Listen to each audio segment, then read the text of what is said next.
The sun hung low over the endless stretch of the Chihuahuan desert, its rays baking the cracked earth into a shimmering haze. Dust devils swirled lazily in the distance, kicking up fine red sand that stung the eyes and clung to sweat-slicked skin. This was the land of the Mescalero Apache, a vast, unforgiving expanse where the horizon blurred into jagged mountains and sparse mesquite thickets. It was late summer, the time when the heat pressed down like a heavy blanket, turning every breath into a labored rasp. For the small band traveling northward, it had been 3 days since they'd last spotted game. 3 days of gnawing hunger that sharpened tempers and slowed steps. Tsakani led the way, his moccasins whispering against the parched ground. At 25 summers, he was lean and wiry, his dark hair bound back with a strip of leather, his face etched with the fine lines of constant vigilance. He carried a bow slung across his back and a quiver of arrows at his hip, but the desert had been stingy lately.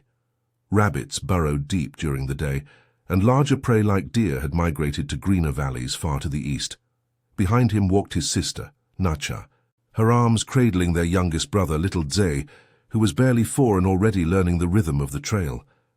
Nacha's eyes, sharp and watchful, scanned the horizon for any sign of water or edible plants. She wore a simple buckskin dress fringed with beads, practical for the long march, and her hair fell in 2 thick braids that swayed with each step. The band numbered 12, mostly women, children, and elders, with a handful of warriors like Tsekani. The men had gone ahead days earlier on a scouting raid toward the Rio Grande, leaving the group to follow at a slower pace, with the old and the young. It was a common way, split to cover ground, reunite when the land allowed. But the separation meant relying on what they'd carried from the last camp: dried strips of venison from a hunt 2 moons past, ground mesquite beans mixed into a coarse flour, and a few handfuls of piñon nuts gathered in the cooler highlands they'd left behind. "Water soon," Tsakani called back softly, his voice carrying just far enough over the crunch of feet on gravel. He pointed to a faint arroyo cutting through the plain ahead, its banks lined with brittle scrub. The group murmured in response, a low hum of relief mixed with exhaustion. They'd rationed their last skin of water since dawn, sipping only enough to wet cracked lips. Zay whimpered against Nacha's shoulder, his small face flushed from the heat. As they reached the dry wash, the women fanned out, searching for any moisture trapped beneath the sand. Nacha knelt, digging with a sharpened stick into the soft earth near a cluster of creosote bushes. The air smelled sharp like sage and sun-baked stone, undercut by the faint, acrid tang of distant rain that never came. "Here," she said after a moment, her fingers brushing damp soil. She scooped out a shallow hollow, and soon a trickle of brackish water seeped up, enough to fill their gourds if they worked quickly. Tsakani watched her, pride flickering in his chest. Nacha had always been the steady one, the gatherer who knew the desert's secrets better than most men. Their father had taught them both young. "The land gives if you listen," he'd say before the fever took him 2 winters ago. Now, with the warriors away, it fell to Tsakani to keep the band moving, but Nacha's knowledge kept them alive. By midday, they'd paused in the scant shade of a lone cottonwood, its leaves whispering dryly in the hot wind. The group unpacked their meager stores. From a woven burden basket, Nacha pulled out a flat cake of piqui bread, thin and brittle, made from cornmeal they'd traded for at a distant pueblo months back, mixed with mesquite pod pulp and baked on a hot stone. It wasn't much, but it stretched further than fresh meat. She broke it into portions, handing the largest to the elders first, as custom demanded. "Eat slow," she instructed the children, her tone firm but kind. "Let it fill the belly without wasting." Zay took his piece, nibbling at the edges, his eyes wide with the simple joy of food. The cake was flavored faintly with the sweet earthiness of mesquite, a taste that reminded them of better camps, where pods were ground into flour under the shade of river banks. Tsakani chewed methodically, his mind on the miles ahead. 4 more days at least to the rendezvous point near the Sacramento Mountains. The men would bring fresh kills, but until then they had to make do. He scanned the landscape, noting the yucca plants dotting the flats. Their roots could be dug for a starchy mash if desperation grew. Nearby, agave stalks rose like sentinels, their hearts roastable over a fire for sustenance. though harvesting them meant risking thorns that pierced skin like arrows. An elder, old Cheetah, sat nearby, his wrinkled hands working a small pouch of sunflower seeds. He'd carried them from the last harvest, tiny black kernels that packed energy for the trail. "These keep the strength in the bones," he muttered to no one in particular, popping a few into his mouth and offering the rest to a young girl beside him. Chida's stories were legend in the band, tales of raids and narrow escapes, but today he spoke little, saving his breath for the heat. As the sun climbed higher, the air thickened with the buzz of insects and the distant call of a roadrunner darting through the brush. Nachar rose, wiping dust from her hands. "We move soon. The shade won't last." She glanced at Tsikani, a silent question in her eyes. "How much longer can we stretch this?" He nodded toward the north, where thunderheads gathered faintly on the horizon, a rare promise but one that might bring flash floods or just more dust. "We'll find more. The desert hides its gifts." But inwardly, doubt gnawed at him. Yesterday, they'd spotted tracks of Comanche scouts to the west, a reminder that the plains weren't empty. Intertribal tensions simmered like the heat. A wrong turn could mean ambush, and fighting on empty stomachs was a fool's game. The band repacked, the children hoisting small loads onto their backs, training for the day they'd carry the weight of the whole group.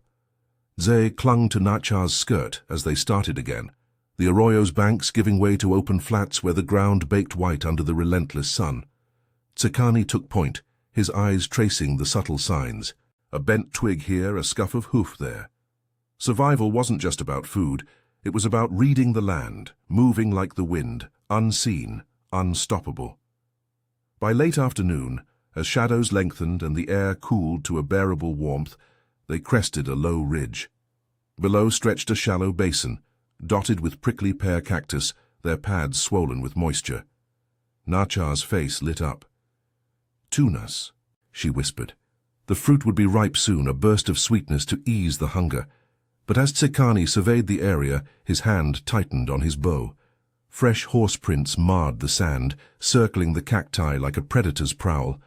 Comanche, or worse, perhaps even white soldiers from the forts creeping north.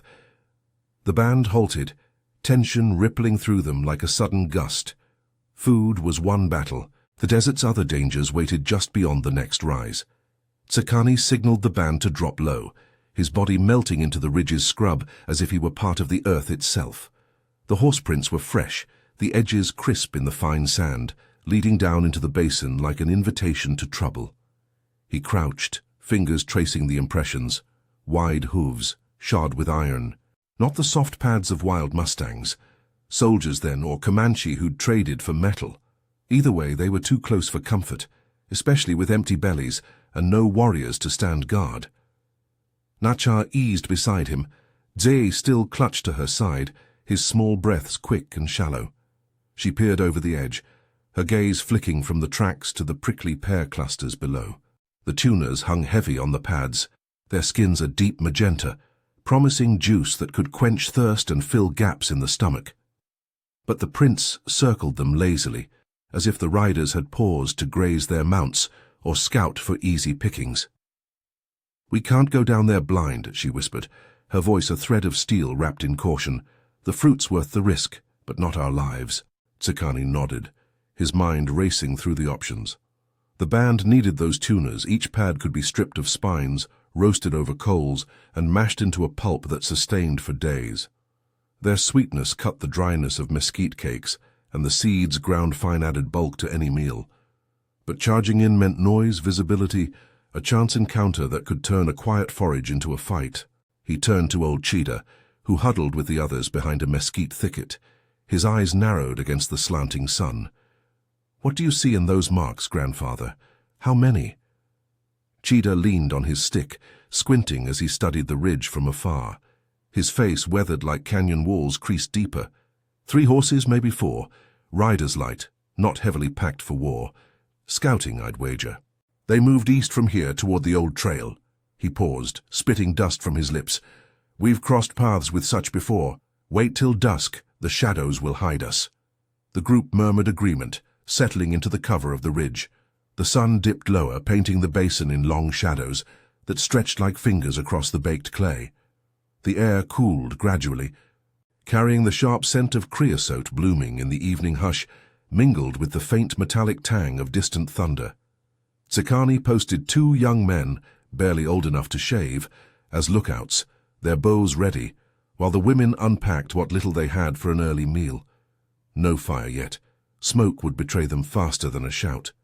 Nachar distributed the last of the peaky bread, crumbling it into bowls carved from gourds. She mixed in a handful of the sunflower seeds Cheetah offered, grinding them roughly with a stone pestle to release their oily richness. "This will hold us," she said to the children, her tone steady as she handed portions around. Zay took his, dipping it into a sip of water from the communal skin, his eyes lighting as the nutty flavor burst on his tongue. It wasn't the feast of a successful hunt, but it was fuel. Simple, enduring, the kind of food that whispered of the desert's quiet generosity. As the light faded, Tsakani led a small party down the ridge's flank, skirting the open basin. Nachar came with him, her knife tucked into her belt, a basket slung over her arm. They moved like ghosts, feet placing weight on soft soil and avoiding the crackle of dry twigs. The prickly pears loomed closer, their pads thick and armored with spines that glinted in the twilight. The tracks veered away here, the riders apparently uninterested in the fruit, but Tsakani's pulse thrummed with caution. One wrong step, and spines could pierce flesh, drawing blood that attracted predators or slowed the march. "Start at the edges," Nachar instructed softly, kneeling by a low cluster. She used her knife to singe the spines over a quick twist of friction fire. 2 sticks rubbed until embers glowed, no flame to light the sky. The pads blackened slightly, releasing a smoky, vegetal aroma that made Tsakani's mouth water despite the danger. She sliced into the first one, peeling back the skin to reveal the moist green flesh inside. The tunas followed, plucked carefully and rolled in sand to remove any lingering barbs. Juice dripped sticky between her fingers, sweet and tart, a rare treat that she licked clean before filling her basket. Tsakani kept watch, his bow half drawn, ears straining for the jingle of bridles or the low whinny of horses. The basin was alive now with night sounds, the chirp of crickets rising in chorus, the rustle of a jackrabbit bounding through the brush, the occasional hoot of an owl claiming the dark. Far off the thunderheads rumbled, a low growl that vibrated through the ground, but no rain fell, just the promise of cooler air tomorrow. They harvested enough for 2 days' rations, the baskets heavy with pads and fruit. Nachar showed the younger gatherers how to prepare a portion on the spot, mashing the roasted pads with a rock, mixing in crushed tunas to form a thick paste. It was bland, almost mealy but nourishing, fiber to bind the gut, water locked in the pulp to ease dehydration. "Eat this when the hunger bites deepest," she told them, passing a small ball to Zay, who smeared it across his cheeks in delight. The boy grinned, the paste sticking to his skin like war paint, drawing quiet chuckles from the group. Back at the ridge, the band shared the harvest under the stars, which wheeled overhead in a vast, indifferent sky. Cheetah recounted a memory from his youth, his voice gravelly but warm. "Once, on a raid to the Pecos, we had nothing but yucca hearts and these tunas for a week, boiled the roots slow, added the fruit for taste, kept us raiding till the deer came back." The story wove through the night, binding them closer, a reminder that survival was shared knowledge, passed like the food itself. But Tsakani's thoughts lingered on the tracks. As the group bedded down in shallow scrapes lined with grass, he took the first watch, eyes on the eastern horizon. The soldiers, or Comanche, could circle back, drawn by the same scarce resources. Hunger made men bold, but so did desperation. Tomorrow, they'd push harder toward the mountains, foraging as they went, digging for wild onion bulbs in the arroyos, stripping sotol stalks for their starchy cores. The desert tested them, but it also taught resilience forged in the fire of want, community the shield against the wild. Dawn crept in with a chill wind, scattering frost on the cactus spines. The band rose stiffly, packs heavier now with the tuna's weight. Nachar checked Zay's bonds, tying a small pouch of paste to his waist for the trail. "One bite at noon," she said, kissing his forehead. Tsakani scanned the basin one last time. No fresh signs, but the air felt charged, like the pause before a storm. They moved out, the ridge falling behind as the sun crested the mountains, gilding the plains in gold. The tuners would carry them another day, but the real feast waited with the warriors. Until then, the desert's gifts, hard-won, fleeting, were enough to keep their steps sure. Yet as they crested the next rise, Tsakani spotted smoke trailing thin from a distant bluff. Campfire, signal. The journey's perils multiplied, a shadow on the horizon, as unyielding as the hunger they'd just staved off. The chill of dawn lingered in the air as the band crested the rise, the thin plume of smoke rising like a whisper from the bluff ahead. Tsakani raised a hand, halting the group in the shadow of a jagged outcrop. The sun was just breaking free of the eastern horizon, casting long shadows across the undulating plains where clumps of grama grass bent under the night's frost. The Chihuahuan Desert stretched out mercilessly, its red sands giving way to rocky slopes dotted with ocotillo, their thorny arms rigid against the paling sky. The smoke curled lazily, too steady for a wildfire, too isolated for a friendly signal. It could be travelers, outlaws, or worse, Comanche signaling their own band, or Mexican traders with guns and greed. Nacha shifted Zay higher on her hip, her eyes narrowing as she scanned the direction. The boy's small fingers clutched at her braid, his earlier energy from the tuna paste already fading into the morning's demands. "Scouts?" she murmured to Tsakani, keeping her voice low so it wouldn't carry on the wind.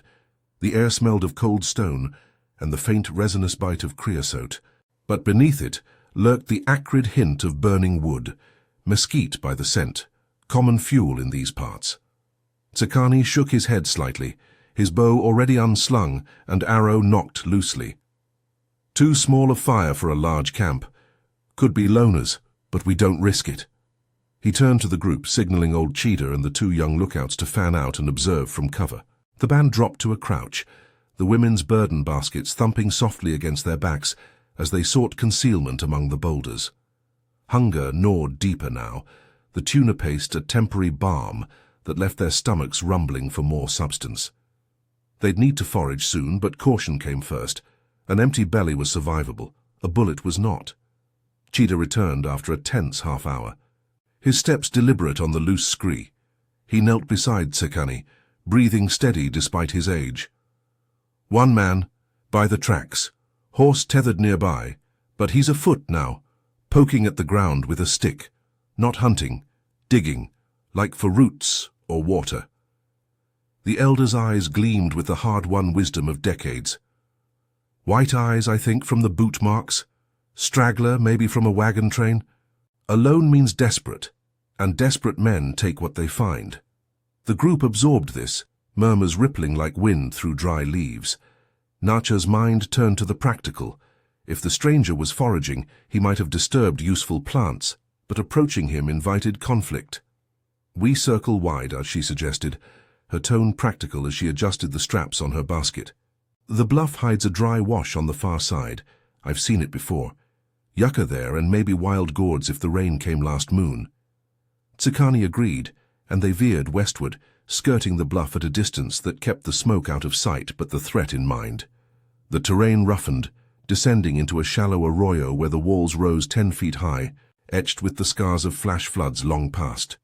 The sun climbed higher, turning the frost to vapor that rose in misty curls, and the air warmed quickly, pressing sweat from their pores. Zay fussed, his legs kicking against Nacha's side, but she hushed him with a scrap of the prickly pear paste, its fibrous sweetness sticking to his teeth. "Save the rest for midday," she whispered, though her own throat ached for water. As they navigated the arroyo's twists, the ground softened underfoot, revealing pockets of life amid the desolation. Nacha spotted the first yucca plant, its sword-like leaves fanning out from a central stalk, the base swollen with a bulbous root that promised starch. "Here," she called softly to the women, who gathered around with their digging sticks, fire-hardened shafts of oak, sharp at one end. They worked in rhythm, probing the sandy soil until the point struck resistance. Tsakani kept watch from a higher vantage, his silhouette sharp against the deepening blue sky, while the children stacked stones to mark the spot for later return. The root emerged slowly, a pale, fibrous mass the size of a man's forearm cased in tough skin. Nacha sliced it open with her knife, revealing the white, starchy core inside. It smelled faintly earthy, like damp soil after rain, and she nodded approval. Roast these at dusk. No fire now, but they'll keep. The women unearthed 3 more, their efforts kicking up fine dust that coated their arms and faces. Each root was a victory, heavy and sustaining. Boiled or baked, it yielded a mash that could be eaten plain or mixed with mesquite flour for dumplings. In lean times, Apaches had crossed entire deserts on yucca alone, its bulk filling the void where meat was absent. Further along, the arroyo widened into a flat where wild gourds clung to thorny vines, their rinds green and veined like the desert's own skin. Nacha plucked a handful, testing their weight. Full ones held pulp that, when dried and ground, added a subtle bitterness to meals, stretching rations further. "These for the stew tonight," she said to a young mother named Yiska, who nodded and tucked them into her pouch. Yiska's infant stirred at her breast, and she offered him a drop of the gourd's juice squeezed onto her finger, a makeshift hydration in the rising heat. By noon, the band paused in the arroyo's deepest shade, a narrow cleft where a single hackberry tree arched overhead, its leaves sparse but merciful. The sun beat down relentlessly, turning the air into a furnace that shimmered off the walls, and the distant rumble of thunder mocked them from afar. No relief in sight. Tsakani distributed the last sips of water, then they prepared a cold meal from their foraged haul. Nacha grated the yucca roots on a rough stone, mixing the shreds with crushed tunas and a pinch of sunflower seeds for flavor. The result was a dense, sticky ball, pressed flat and wrapped in a scrap of agave leaf to cure in the heat. It tasted of the earth, woody and slightly sweet, with the tuna's tang cutting the blandness. "Eat half now," Nacha instructed, breaking off portions. Zay took his eagerly, the mash smearing his chin as he chewed with determination. The elders savored theirs slowly, Cheetah commenting between bites. "Hayuka sustained our grandfathers through the great drought. Pound it fine, add water from a spring, and it becomes the blood of the land." His words wove a quiet thread of continuity, easing the children's whines into attentive silence. Tsakani ate standing, his eyes on the arroyo's mouth. The bluff smoke had faded, but unease lingered. As the group rested, he scouted ahead, finding signs of the stranger's passage, a discarded tin cup glinting in the sun, half buried in the sand. No threat immediate, but it reminded him of the world's encroachment, whites pushing south, Comanche raiding east, all competing for the same sparse bounty. "Back with the band," he reported quietly, and Nacha met his gaze. "We'll make the mountains by tomorrow if we push. The warriors wait with meat." They pressed on as the sun arced westward, the arroyo spilling them onto open flats where the wind whipped dust into veils that stung their eyes. The yucca weighed down their packs, a tangible hope against the gnawing void. Zay dozed against Nacha's back now, lulled by the rhythm of her steps, while the women's songs, low chants of endurance, floated softly, invoking not spirits, but the strength of those who'd walked this path before. The desert tested but yielded in fragments, roots from the depths, fruits from thorns, knowledge passed hand to hand. As evening shadows stretched, they camped in a cluster of boulders, far from the bluff. No fire yet. Instead they chewed the yucca raw, its crunch filling the quiet hours. Tsakani took watch. The stars emerging one by one, cold and distant. The smoke was gone, but tomorrow's miles loomed, promising more trials, and perhaps at last, reunion. Survival was a chain of small triumphs, each bite a step closer to wholeness. The night deepened over the boulder-strewn flats, the stars a scatter of cold fire against the black vault of sky. A thin wind slithered through the rocks, carrying the chill that seeped into bones like water into parched soil. Tsakani sat motionless on his perch, his back against a rough granite slab, bow across his knees. The yucca mash sat heavy in his gut, its fibrous bulk a dull comfort against the night's hunger pangs. Below, the band slept in huddled forms, wrapped in thin blankets woven from maguey fibers, their breaths a soft rhythm broken only by Ze's occasional murmur in Nacha's arms. He scanned the horizon, where the bluff silhouette loomed like a watchful elder. The smoke had vanished hours ago, but its memory lingered, a prick at the edge of his thoughts. Solitude in the desert was rare. Every shadow held potential threat, coyotes scavenging for scraps, or men driven by their own empty bellies. Tsakani's mind drifted to the warriors ahead, imagining their camp in the mountain foothills.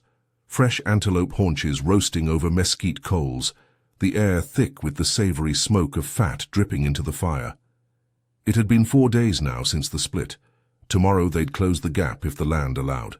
Dawn broke with a pale light that bled across the eastern plains, turning the frost-laced sands to shimmering silver. The band stirred, joints stiff from the cold, faces drawn with the quiet resolve of those who'd known lean times before. Nacha rose first, shaking out her blanket and checking the yucca roots bundled in her basket. They were still firm, their skins tough against spoilage, but she'd need to process more soon. Roasting would make them easier to chew and digest, releasing the starches that fueled long marches. "Break the fast light," she said to the group as they gathered in a loose circle, her voice cutting the morning hush. She sliced the remaining tunas from the night before, their juice sticky and cooling on the tongue, and mixed it with grated yucca shreds. The children received the largest shares, their small bodies burning energy fastest in the chill. Ze sat cross-legged, scooping the mixture with his fingers, the tart sweetness drawing a rare smile. "Like berries from the river," he said through a full mouth, and Nacha ruffled his hair, her own portion smaller to stretch the stores. Cheetah nodded approval, his gnarled hands portioning out the last sunflower seeds. "Tunas and yucca, old friends for the trail. Our people crossed the great sands to the west on less, chewing the hearts till the gums bled, then healing with the same."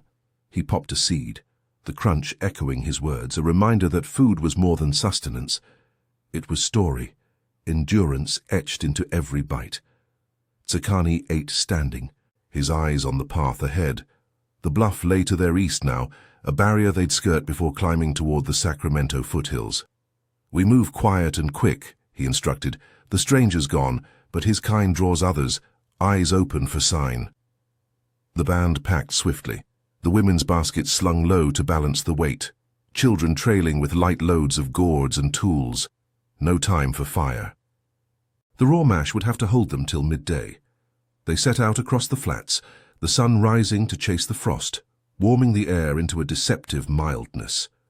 The ground rose gradually, scattered with clumps of bear grass and the occasional sotol stalk, its flower heads dried and rattling in the breeze like hollow bones. Dust rose in fine clouds with each step, coating moccasins and legs, a gritty reminder of the desert's indifference. Nacha walked beside Tsakani, Ze now on her back in a cradleboard, his weight a steady pull that kept her grounded. An hour in, the terrain shifted to a series of low dunes, their crests whipped smooth by wind. Tsakani crested the first, halting abruptly. Below, in a shallow depression, lay the remnants of the stranger's camp. A circle of trampled sand, ashes scattered from a small fire pit, and, most telling, a scatter of bones picked clean, gnawed ends white in the sun. Rabbit by the size, trapped and roasted the night before. The horse tracks led away northward, deeper into Apache territory, but a boot print overlapped them, fresh enough to suggest the man hadn't gone far.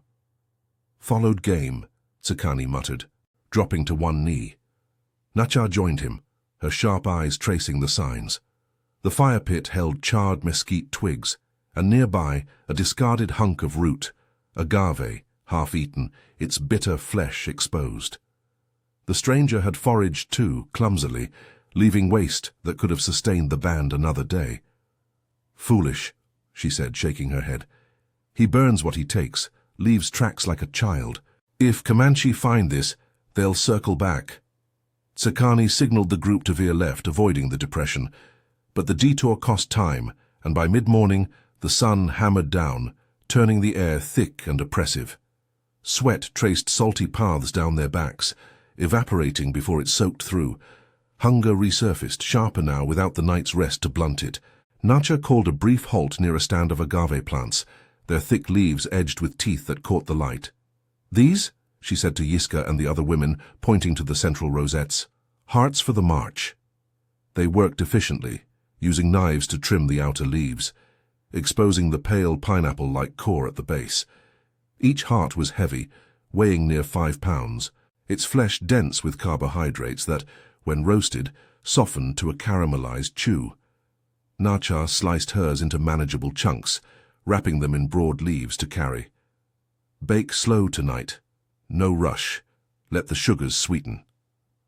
The labor drew blood from a few careless cuts, but they bound the wounds with strips of cloth, pressing on. Zay watched wide-eyed, reaching for a piece.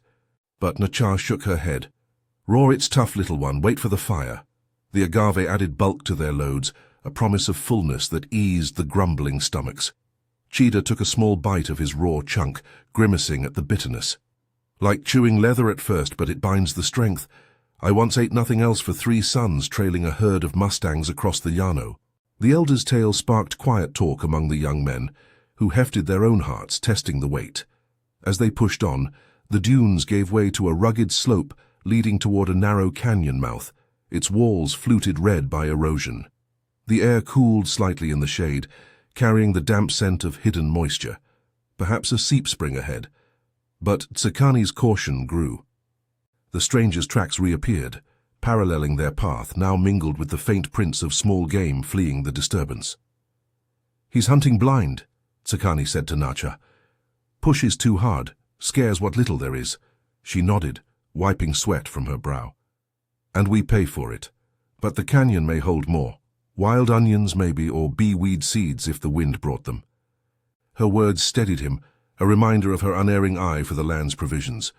By afternoon they entered the canyon, its walls rising sheer and cool, muffling the wind's howl. The band moved single file, steps echoing softly on the gravel floor. Sunlight slanted in golden shafts, illuminating pockets of greenery, tufts of grass, a lone willow clinging to a trickle of water from a cleft rock. Nacha knelt there, filling a gourd with the clear flow, its taste mineral-sharp but life-giving. They drank sparingly, saving most to soak the agave chunks later. Hunger peaked as shadows lengthened, the canyon narrowing to force them closer. Tsakani spotted movement, a flash of grey fur darting behind a boulder, jackrabbit, too quick for a bow shot in the tight space. But Nacha found compensation. Clusters of beeweed, its feathery seeds ready for harvest. She and the women stripped the stalks, the fine grains sifting into baskets like desert snow. Ground fine, they'd thicken any mash, adding a peppery bite that masked staleness. They camped early in a wide alcove, the canyon's curve shielding them from view. Now, with distance from the bluff, they risked a small fire. Twisted sotol stalks fed into a pit lined with stones, flames low and smokeless. The agave hearts went on splits, turning slowly over the coals, their exteriors crisping to a deep brown, while the insides steamed soft. The aroma filled the air, savory and sweet, drawing the group close. Nacha turned the portions, basting with yucca juice to keep them moist. When ready, she carved the first heart, the flesh pulling apart in tender fibers. Share it even, she said, passing slices on agave leaves. Tsakani took his, the warmth flooding his mouth with caramelized starch, the bitterness tamed by fire. Zay chewed slowly, eyes closing in bliss, while Chida savored his with bee-weed sprinkled atop. This is the desert's meat, the elder said, juice glistening on his chin. No hunt needed when the plants give so. Conversation flowed with the meal, stories of past journeys weaving through the crackle of embers. Tsakani listened, tension easing from his shoulders. The canyon promised safer passage tomorrow, closer to the rendezvous. But as night fell, stars pricking the canyon's rim, he took watch again, the fire's glow fading to coals.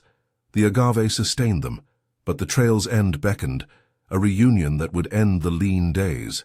For now, the shared feast bound them tighter, resilience tasted in every bite. Yet in the distance, a faint whinny echoed, horse or wind. The desert whispered warnings, even in repose. The canyon's walls glowed faintly under the first blush of dawn, their red sandstone faces etched with shadows that clung like old wounds. A thin mist rose from the gravel floor, where the night's chill had settled into every crevice, frosting the beeweed stalks and turning the air sharp with the scent of damp earth and cooling embers. Tsakani had barely slept, his ears tuned to that distant whinny echoing through the night. Hoarse, most likely, but whose? The coals from their fire pit smouldered grey, the agave hearts reduced to blackened husks scattered among the stones. The meal had filled them deeply, the starchy fibres settling like a warm weight in their bellies, but the desert demanded more than one night's grace. Nacha stirred beside the alcove's curve, gently easing Ze from her side. The boy blinked awake, rubbing his eyes with small fists crusted from the bee-weed dust. "Hungry already?" she murmured, her voice a soft anchor in the quiet. She rummaged in her basket, pulling out a leftover chunk of roasted agave, its surface leathery but the core still yielding. She sliced it thin, handing pieces to Ze and the other children who were rousing, their faces pale from the cold. The flesh was chewy, releasing a faint caramel sweetness that chased away the morning stiffness. "Chew well," she instructed, demonstrating with her own bite. "It sticks to the ribs longer than it seems." Cheetah sat up slowly, his joints creaking like dry branches, and accepted his share without a word. He chewed methodically, eyes on the canyon's mouth where Tsakani stood watch. "That sound last night," the elder said finally, spitting a fibre from his teeth. "Not wind. Man or beast, it's close enough to shadow us." The group nodded, the shared meal knitting their resolve as they packed. Yiska bound her infant tighter to her chest, the baby's soft breaths a reminder of what stakes rode on every decision. The women doused the coals with sand and water from the seep, erasing their trace before the sun could betray it. Tsakani signaled the start, leading them deeper into the canyon's winding throat. The walls narrowed, forcing single file, their moccasins scraping softly on the loose pebbles that rattled like warnings. Sunlight pierced the rims in golden lances, warming the air and evaporating the mist into a hazy veil that carried the mineral tang of rock and distant creosote. The agave sustained them, but thirst crept in now, the seep's water a memory as the trickle dwindled behind. Nacha's throat tightened with each swallow of dry air, her mind already scouting for the next source, perhaps a hidden tinaja, a rock pool carved by ancient floods. An hour in, the canyon broadened into a basin pocked with boulders and thorny scrub, the ground carpeted in fine red sand that sucked at their steps. Tsakani halted, crouching low. Fresh tracks marred the surface, horse prints, overlapping boot marks, the same wide-shod hooves from the bluff now veering into their path. The stranger was paralleling them, drawn by the same narrow route to the mountains. "He's ahead," Tsakani whispered to Nacha, who knelt beside him, Ze peering over her shoulder. The boy's eyes widened at the prince, but she hushed him with a squeeze. Fool pushes on alone. No band to watch his back. The group pressed on cautiously, weaving through the boulders for cover. The sun climbed, baking the sand until it radiated heat like a hearthstone, sweat tracing dusty rivulets down their skin. Hunger's edge returned subtly, the agave's bulk burning off in the exertion. Nacha spotted relief first, a thicket of mesquite trees clinging to the basin's edge, their twisted branches heavy with long pods dangling like brown cigars. "There," she said, pointing discreetly. The pods were ripe, split slightly from the heat, revealing the sweet pulp inside. Mesquite had been their staple before the split, beans ground into flour for bread, the pods chewed whole for quick energy. Tsakani nodded, posting lookouts while the women moved in. They worked swiftly, shaking branches to drop the pods into baskets, the dry husks crackling underfoot. Nacha gathered a double handful, cracking one open to taste the inner bean, mealy and sugary with a hint of chocolate earthiness that made her mouth water. "These will make cakes," she told Yiska, who nodded, her arms full. The pods were light to carry but packed nourishment. Ground fine and mixed with water, they formed a paste that stuck to the teeth but filled the hollows. Ze helped by piling the fallen ones, his small hands sticky with pulp, giggling as the juice smeared his palms. But the harvest drew attention. A sharp crack echoed from the basin's far side, a branch snapping under weight. Tsakani's bow came up in an instant, arrow drawn. The stranger emerged from behind a boulder, rifle slung across his back, his face gaunt and bearded, clothes ragged from days in the wild. He froze, eyes flicking from the Apache group to his own empty hands, a half-dug hole at his feet revealing his search for water. No words passed. Tension hung thick as the heat haze. The man was alone, desperate, his horse nowhere in sight, perhaps lamed or stolen. Nachar stood slowly, basket at her side, her posture calm but unyielding.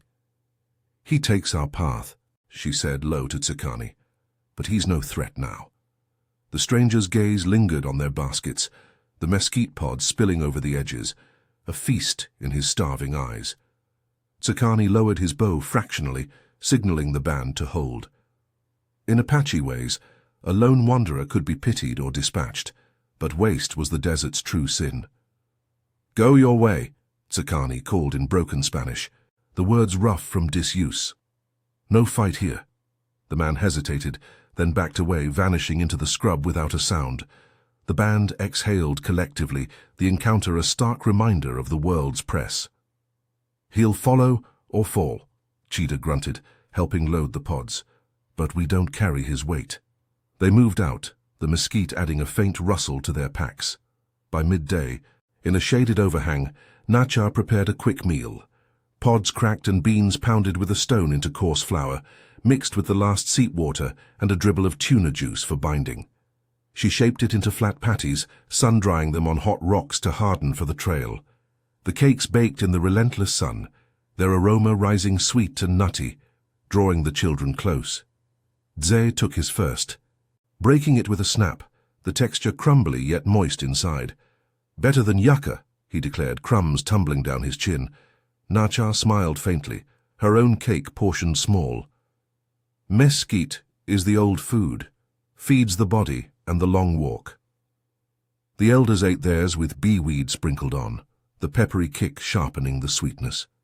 Cheetah shared a tale between bites. "In my father's time, we ground these with piñon for winter stores, crossed the Picos on nothing else, mouths full of the land's own sugar." Tsakani chewed standing, eyes on the canyon's twist ahead. The stranger's tracks faded into the sand, but the mountains loomed closer, their pine-scented promise a faint green smudge on the horizon. Thirst gnawed deeper, the mesquite cakes dry in their throats, but they sustained, energy from the beans seeping into muscles weary from the march. The band sang a low trail song as they rose, voices blending with the wind's sigh through the mesquite thorns, a thread of unity against the isolation. As afternoon waned, the canyon spat them onto rolling foothills, the air thinning with altitude, carrying the sharper scent of juniper.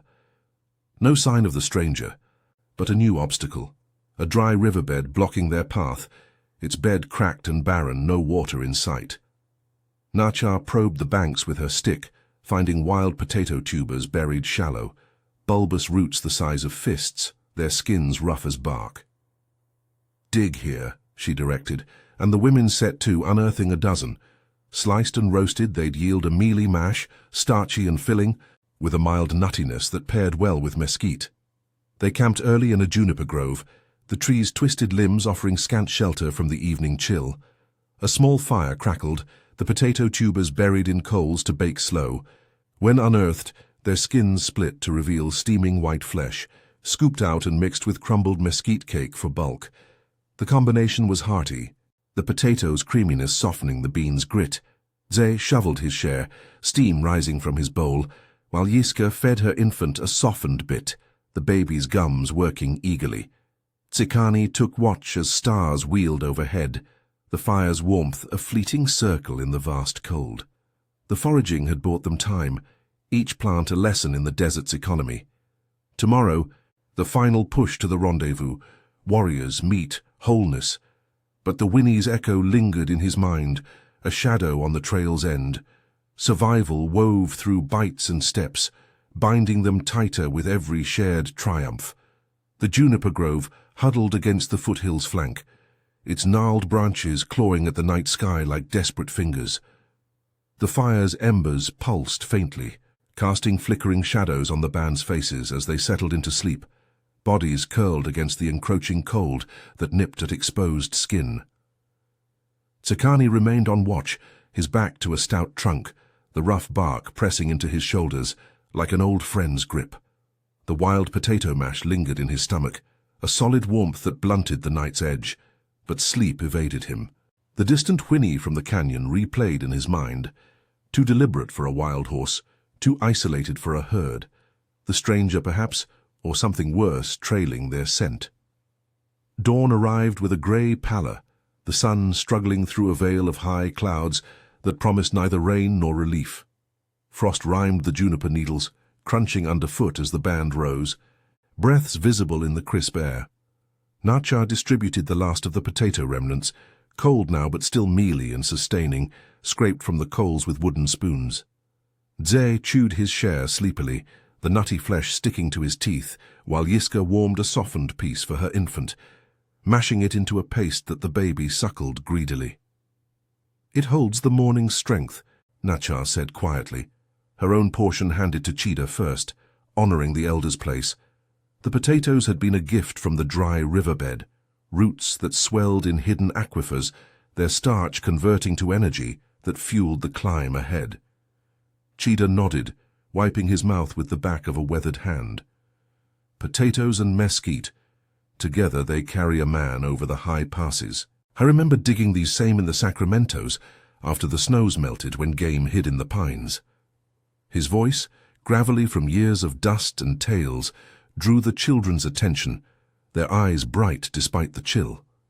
The elders' stories were the band's quiet fire, kindling resilience without the need for words of command. Tsakani scanned the horizon, where the foothills steepened into the Sacramento Mountains' rugged base, their slopes cloaked in pinon and oak that whispered of cooler heights.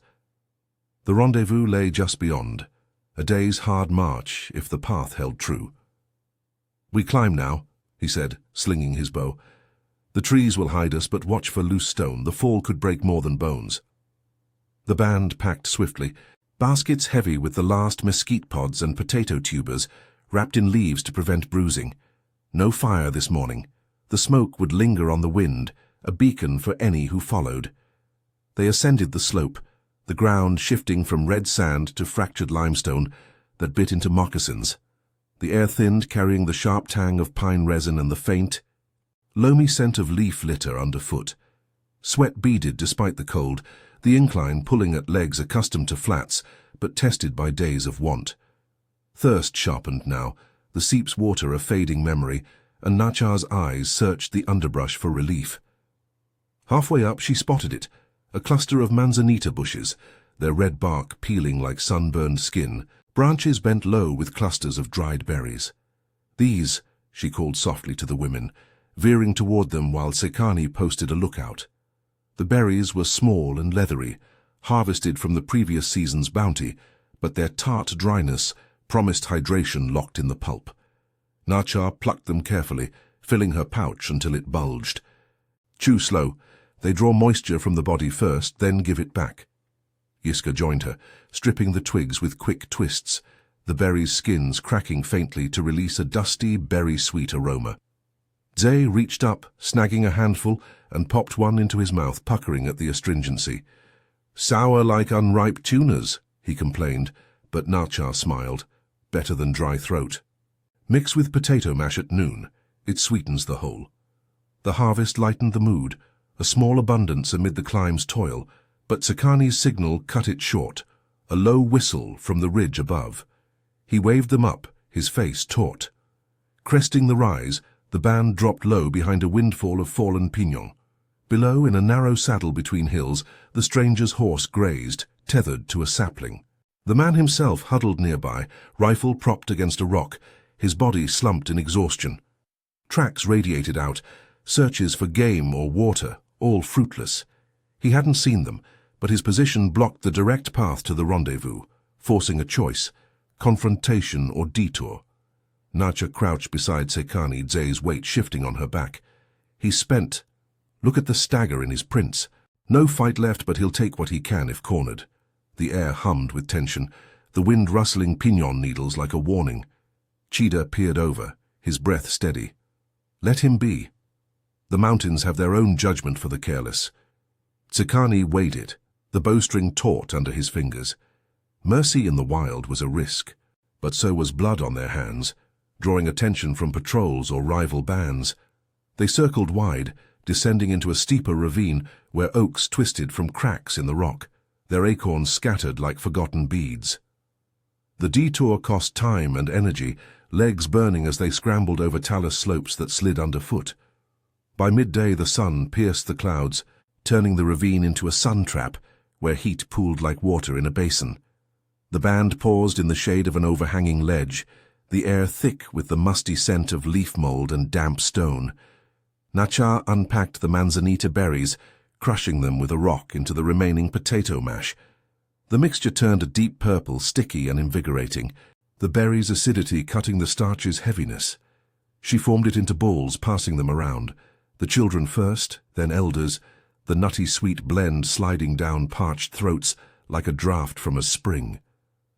Zay licked his fingers clean, the juice staining his lips.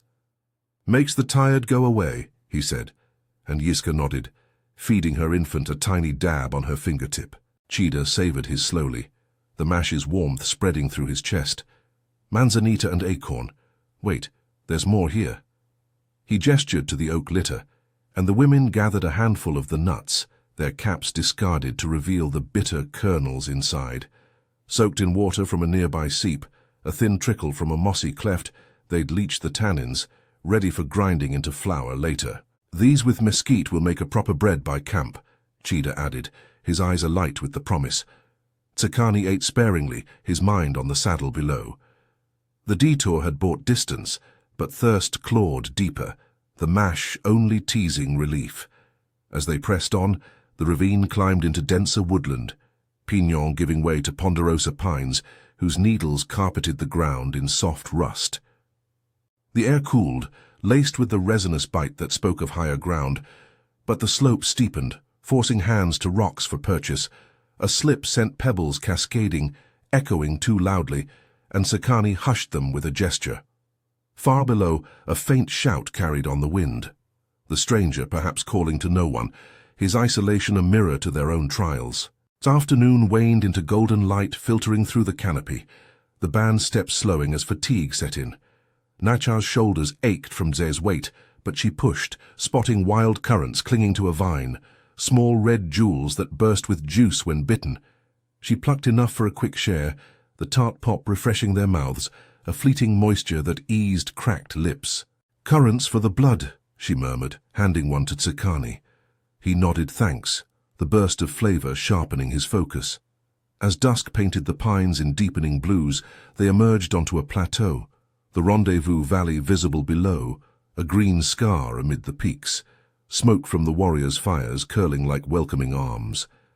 But the saddle lay between, and Tsakani spotted movement. The stranger's horse, riderless now, grazing the edge. No sign of the man, felled by exhaustion or fled. The band halted, hearts pounding with the nearness of reunion. Hunger had been tamed by root and berry, but the final miles demanded one last measure of caution. Night fell swiftly, stars pricking the sky as they bedded down in a pine thicket, the promise of meat and wholeness just beyond the dark.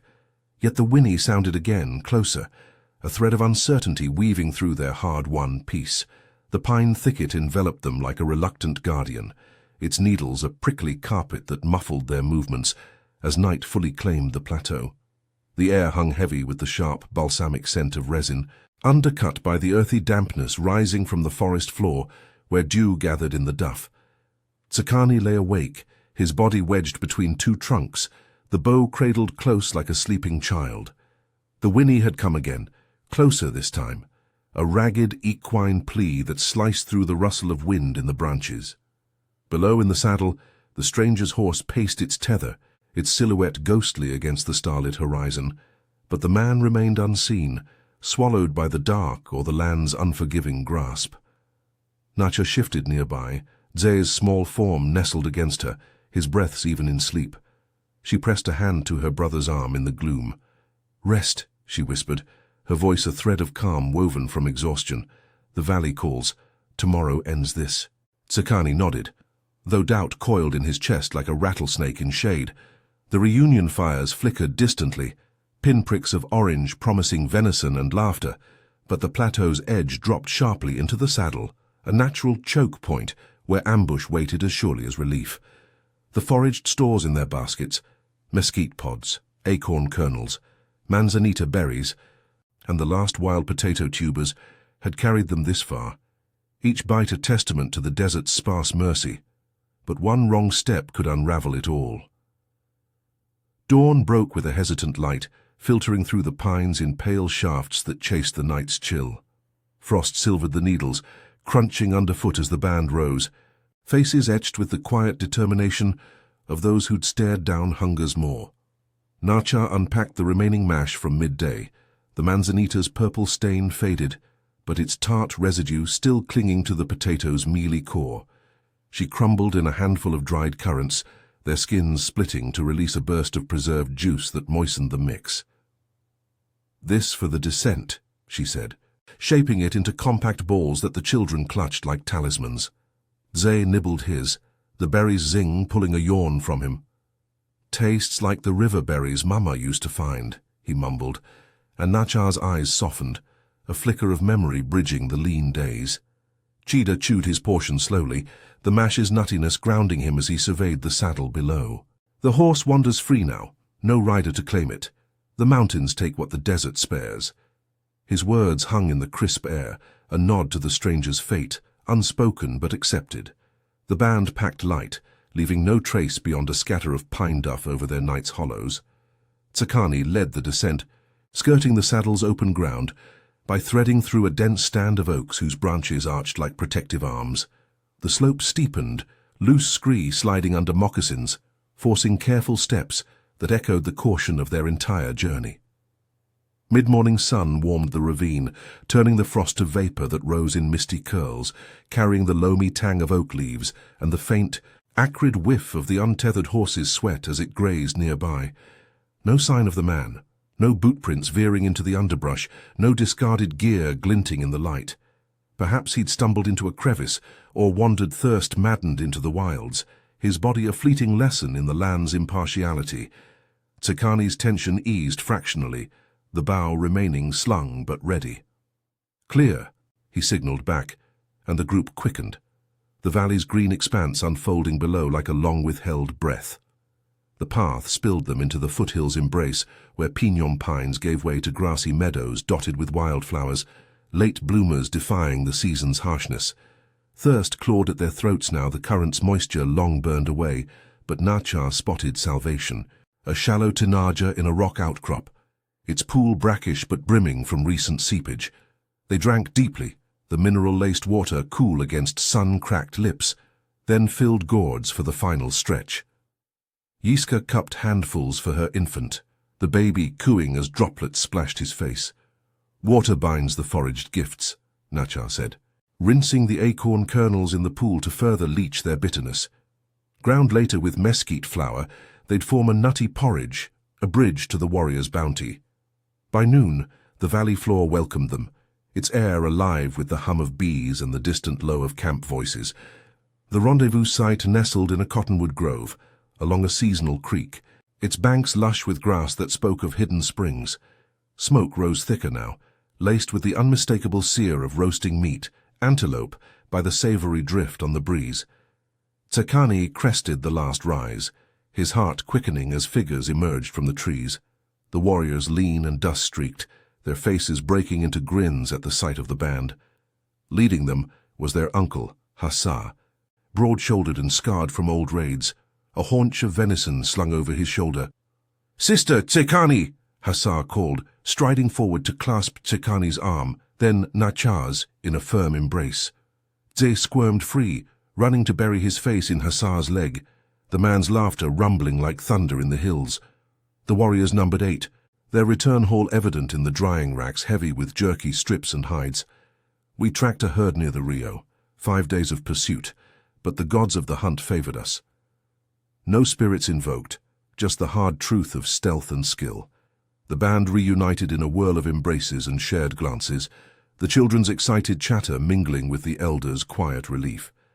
Cheetah clasped Hassar's hand, murmuring, the young ones held strong. The land fed where the arrow missed, Fires crackled in pits ringed by stones, and the women unpacked their baskets, laying out the foraged haul beside the fresh kills. Nacha mixed the leashed acorns with mesquite flour and water from the creek, kneading it into dough that she patted flat on hot stones. The cakes sizzled, their aroma blending with the venison's fat, creating a feast that wove survival's thread into abundance. As the sun dipped toward the western peaks, painting the valley in amber, they ate together, slices of antelope dripping juice onto agave leaf plates, paired with Nacha's acorn mesquite bread, its dense crumb absorbing the meat's savor. Dze tore into his portion, grease shining on his cheeks, while Yiska nursed her infant with one hand and a cake with the other. Tsikani sat beside Hassa, the venison's richness flooding his mouth after days of root and pod. "The desert tested us," he said between bites, recounting the stranger's shadow and the plants that sustained them. Yucca hearts roasted bittersweet prickly pear tunas bursting with hidden water, agave's caramel core, mesquite's sugary beans, potatoes' earthy bulk, manzanita's tart chew, currant's fleeting pop. Hassa nodded, eyes gleaming with pride. "You turned thorns to strength. That's the Apache way. No land barren if eyes stay sharp." Conversation flowed like the creek, stories of the raid intertwining with the band's trials, laughter punctuating the crackle of flames. Cheetah added his voice, describing the Winnie's echo as the desert's farewell to the unwise, drawing nods around the fire. Nacha watched Dze, now dozing with a full belly, and felt the weight lift, the ingenuity of their people, the resilience forged in scarcity, culminating here in wholeness. Night fell soft over the valley, stars wheeling above the cottonwoods whisper. The foraged remnants would seed tomorrow's meals, mixed into stews or dried for the next migration. Hunger's lessons lingered, a quiet wisdom. In days away from hunting grounds, the Apache ate the land itself, roots from depths, fruits from armor, seeds from wind. Each morsel a story of endurance, community, the true sustenance. The whinny faded into memory, the band's circle unbroken, ready for whatever the mountains next demanded.